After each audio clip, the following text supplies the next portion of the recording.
تبارك إليك تلتمس وفي الأفراح حساسي. Bismillahirrahmanirrahim. Ayyuhal ikhwan sekalian kaum muslimin rahimakumullah. Salah satu syariat Allah yang sangat agung, bahkan paling agung adalah salat. Dan salat ini salah satu syaratnya yang terpenting adalah harus dilakukan dalam keadaan suci. Artinya apabila orang dalam kondisi junub, maka dia harus mandi menghilangkan junub tersebut. Apabila dia dalam kondisi tidak junub tetapi dia belum berwudu, maka dia wajib berwudu. Rasulullah sallallahu alaihi wasallam bersabda dalam satu hadis, "La yaqbalullahu salatan bi ghairi tahur." Allah tidak menerima salat tanpa kesucian atau tanpa berwudu. Dan berwudu salah satu ibadah yang agung di sisi Allah. Artinya berwudu itu mengandung pahala yang besar di sisi Allah. Tidaklah seseorang berwudu kecuali rontok dosa-dosanya dari badannya, dari anggota-anggota yang disiram air olehnya. Karena itu saudara, mari kita berwudu dengan benar. Dan saya dalam kesempatan ini ingin membawakan beberapa hal tentang wudu. Satu, berwudu kita diwajibkan niat. Niat dalam ibadah itu wajib. Sebagaimana sabda Rasul, innamal a'malu binniyat. Semua amal itu harus dengan niat. Niat suatu maksud dalam hati bahwa kita akan melaksanakan wudu untuk menghilangkan hadas, atau kita akan berwudu untuk sholat. Ini sudah cukup sebagai sebuah niat. Adapun melafadzkan niat, itu hukumnya adalah dianjurkan untuk membantu hati kita di dalam bermaksud. Tetapi apabila ada orang berniat dalam wudu dan dia tidak melafadzkan, maka tidak berpengaruh. Artinya wudunya tetap sah, wudunya tetap disahkan dan dibenarkan. Tetapi juga jangan sampai kita terpengaruh dengan orang yang mengatakan bahwa niat dalam berwudu itu adalah bid'ah, haram. Ya, karena tidak ada hadis dari Nabi yang melarang seseorang itu melafadzkan niat. Walaupun Nabi tidak melafadzkan niat, bukan berarti sesuatu yang Nabi tidak melakukannya pasti harus diharamkan. Dalam hadis yang sahih, Nabi pernah bersabda, "Ma amartukum bihi fa'tu minhu mastata'tum, wa ma nahitukum anhu fastanibuhu." Rasul mengatakan, sesuatu yang aku perintahkan, jalankan, lakukan. Yang aku larang, tinggalkan. Dan Nabi tidak mengatakan, yang aku tidak melakukan, maka jangan kamu lakukan. Nabi tidak meneruskan begitu. Karena itu dalam kaidah para ulama, sesuatu yang Nabi perintah, maka jalankan. Yang Nabi larang, jangan dijalankan. Yang Nabi tidak memerintah, tidak melarang. Dan Nabi tidak melakukan, maka hukumnya mubah. Hukumnya boleh-boleh saja, tidak sampai pada tingkatan haram. Kalau segala sesuatu yang Nabi tidak pernah lakukan dikatakan haram, maka hidup kita akan sulit. Banyak hal yang Nabi tidak melakukan, kita butuh melakukan. Tetapi itu hukumnya mubah, maka tidak dilarang.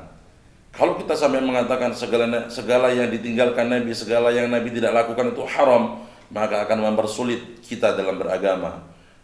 Padahal agama ini tidaklah untuk mempersulit kita. Ma ja'alallahu alaikum fid dini min harajin. Allah tidak menjadikan suatu kesulitan dalam urusan agama. Ayyuhal ikhwan, berwudu kemudian diwajibkan membasuh wajah. Harus meratakan wajah, kita basuh 3 kali, dan ini suatu kewajiban, rukun. Kita perlu perhatikan apabila kita berwudu, mungkin kalau bangun tidur terutama, kita membersihkan bagian mata ujung-ujungnya, sehingga seandainya ada kotoran yang menghalangi air, maka akan hilang, dan air itu akan mengenai seluruh bagian wajah.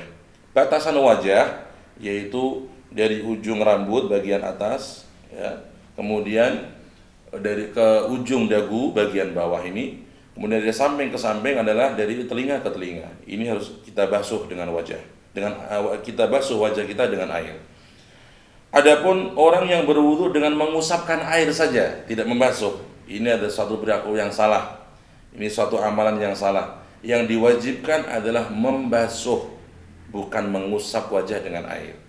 Karena itu, bagi saudara kita yang berwudu dengan cara mengusapkan air saja ke wajahnya, perlu dirubah dengan membasuh wajah tersebut menggunakan air. Kedua, kita wajib dalam berwudu membasuh kedua tangan kita dari mulai ujung jari sampai dengan siku-sikunya. Artinya, siku-sikunya harus basah dengan air. Jangan sampai berwudu siku-sikunya tidak basah dengan air, tidak tersiram air. Ini menyebabkan wudu kita tidak sah. Kalau wudu enggak sah, maka sholat kita tidak sah, tidak diterima oleh Allah Subhanahu wa taala. Kita perlu mengingatkan karena sebagian kaum muslimin mungkin karena belum paham agama berwudu tetapi siku-sikunya tidak tersiram air. Siku-sikunya tidak terkena air. Hanya membasuh setengah lengan. Ini perlu diralat dan perlu diingatkan dengan baik dan dengan lembut. Saudara, termasuk yang perlu diperhatikan dalam membasuh tangan adalah ketika berwudu adalah apabila ada kotoran-kotoran di kuku atau di tangan yang menghalangi air, sekiranya kita bersihkan semampu mungkin sehingga wudu kita betul-betul sah dan benar. Rukun yang berikutnya adalah mengusap sebagian dari rambut. Para ulama berbeda pendapat. Ada yang mewajibkan semua, ada yang mewajibkan sebagian. Tapi dalam mazhab al-Imam Syafi'i yang dianut oleh banyak muslimin di Indonesia, mengusap rambut itu cukup hanya sebagian. Walaupun sebagian kecil dari rambut itu sudah cukup di dalam menjalankan kewajiban, dan diutamakan mengusapnya di bagian ubun-ubun. Kemudian kalau kita mengusap semua rambut, maka itu lebih afdal, lebih baik. Dan untuk kaum perempuan, ini perlu kita ingatkan karena ibu-ibu kadang-kadang ada kalau berwudu dia mengusap rambut tapi rambut yang bagian pundak. Nah, ini tidak benar. Harus mengusap rambut yang ada di bagian kepala. Tidak boleh mengusap rambut yang di bagian pundaknya atau di luar batas kepala. Rukun berikutnya dalam berwudu yaitu kita diwajibkan membasuh kaki, menyiram kaki kita dengan air dari mulai telapak kaki kita, ujung-ujung jari kaki kita sampai kepada kedua mata kaki harus tersiram dengan air sempurna. Jangan sampai ada orang berwudu tetapi tumitnya tidak terkena air atau mungkin mata kakinya tidak tersiram air. Ini menyebabkan wudunya tidak benar. Kemudian dalam berwudu juga apabila kita orang-orang yang bekerja di tempat-tempat yang agak mungkin kotor, maka kita berusaha memperhatikan apabila ada hal-hal yang menghalangi air di kaki kita, kita hilangkan penghalang itu sehingga air betul-betul mengenai semua bagian dari kaki yang wajib dibasuh dalam wudu tersebut. Kemudian rukun yang berikutnya diwajibkan tertib urut di dalam berwudu seperti yang tadi disebutkan.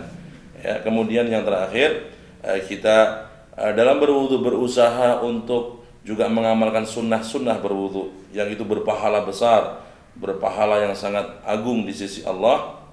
Kita insya Allah akan membahas sunnah-sunnah wudu dalam kesempatan yang lain, tetapi yang paling ditekankan diantaranya adalah kita disunnahkan mengusap kedua telinga di dalam berwudu tersebut. Kita disunnahkan mengusap kedua telinga dalam berwudu. Sebagian ulama mengatakan wajib, dan sebagian orang awam juga menyangka bahwa yang namanya mengusap telinga itu wajib. Tetapi perlu dijelaskan, dalam mazhab Syafi'i mengusap kedua telinga ketika berwudu hukumnya adalah sunnah. Ayyuhal ikhwan, saudara kaum muslimin sekalian, mudah-mudahan sedikit keterangan tentang berwudu ini menjadikan jelas bagi kita bagaimana cara berwudu yang benar dan sah menurut agama dan menurut syariat. Semoga kita betul-betul menjadi orang-orang yang semakin semangat beribadah kepada Allah Subhanahu wa taala dan mengambil faedah dari keterangan yang singkat ini. Demikian, wallahul muwaffiq ila aqwamit thoriq. Semoga kita dalam lindungan Allah selalu. Wassalamualaikum warahmatullahi wabarakatuh. إليك أتت